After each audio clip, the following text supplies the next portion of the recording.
Les banques de ressources numériques éducatives sont des ressources qui, initialement, adressaient les professeurs et leurs élèves des écoles et des collèges en français, mathématiques, histoire, géographie, 3 langues vivantes, anglais, espagnol, allemand, et en sciences.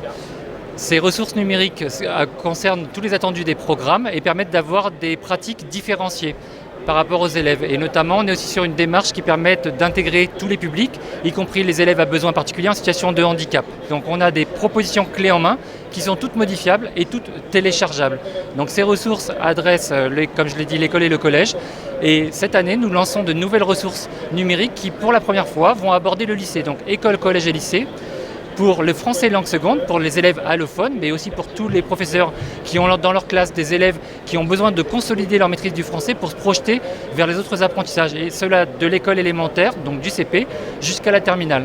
Notre projet, c'est une banque de ressources numériques éducatives qui va accompagner les élèves allophones durant tout le parcours de leur scolarité, qu'ils arrivent, donc ayant été scolarisés antérieurement ou non, ayant des connaissances de français ou non. À partir du cycle 2 jusqu'à la classe de terminale, on va proposer des ressources qui sont structurées sous forme de parcours pédagogique qu'on a classé dans 4 grands champs thématiques qui vont donc de l'accueil en France jusqu'à des contenus disciplinaires.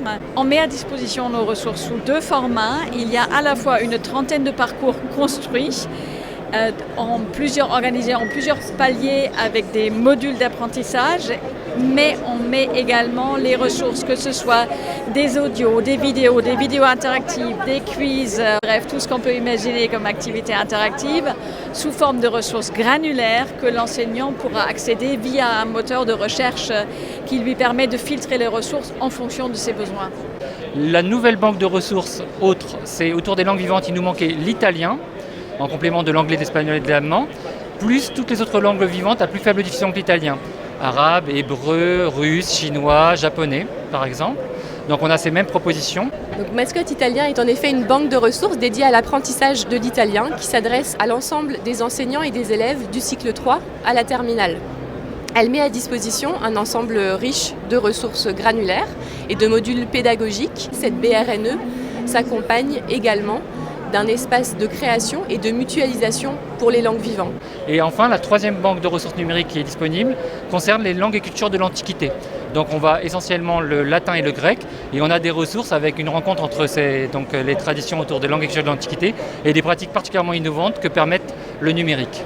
LCA, c'est une banque de ressources numériques éducatives, donc c'est une banque de ressources, c'est pas une ressource uniquement, qui contient des milliers de ressources en fait, où il va y avoir des grains qui sont la plus petite entité autonome de ressources, des modules qui s'apparentent aux séquences dans l'éducation et des parcours. Ce qui est particulier dans cette banque, c'est qu'en fait ces ressources sont éditables, c'est-à-dire qu'on peut soit les prendre telles quelles, les enseignants sur la banque pourront les utiliser telles quelles, ou bien ils pourront les modifier, les réadapter à leur contexte d'enseignement, à leur classe, à leur niveau. On invite vraiment particulièrement les professeurs à s'emparer de ces ressources qui ont été voulues, choisies, sélectionnées par le ministère et dont on a contrôlé la qualité avec plusieurs académies qui ont été mobilisées pour contrôler le fait que ces ressources sont particulièrement adaptées aux attendus des nouveaux programmes.